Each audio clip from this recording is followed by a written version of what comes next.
श्रीबगलामुखी कवचम्। ॐ श्रीबगलामुखी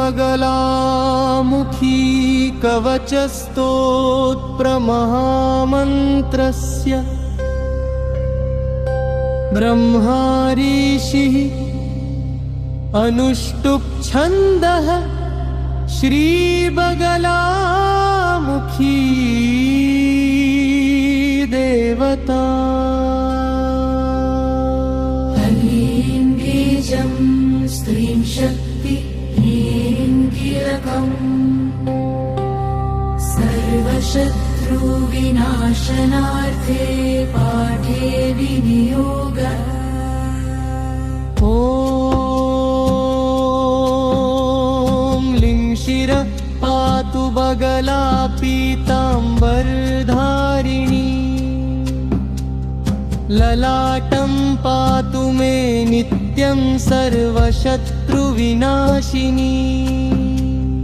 नेत्रे पातु महाशक्ति कर्णा पातु महाबला नासिकां पातु वरदा वदनं पातु पार्वती।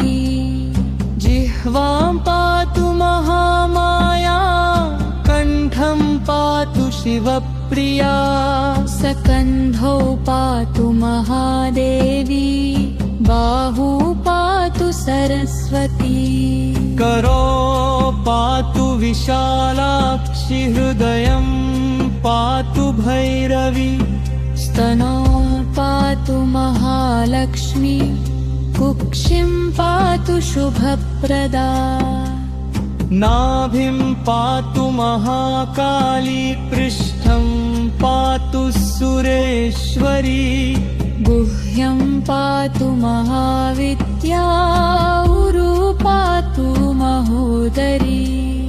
जानुनी पातु कौमारी जङ्घे पातु महेश्वरी।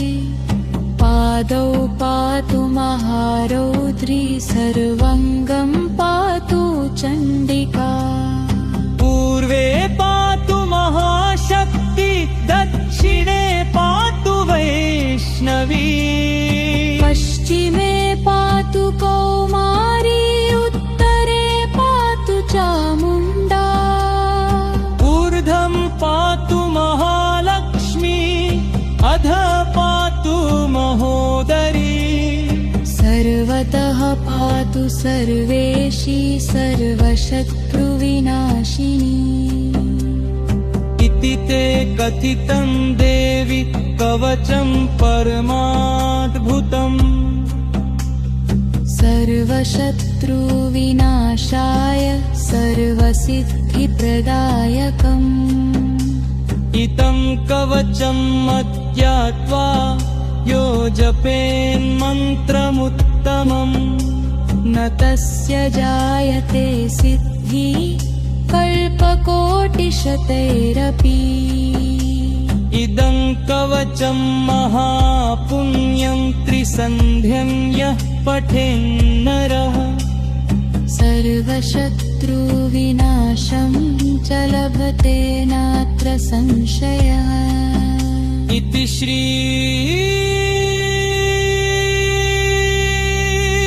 बगलामुखी कवचं सम्पूर्णम्।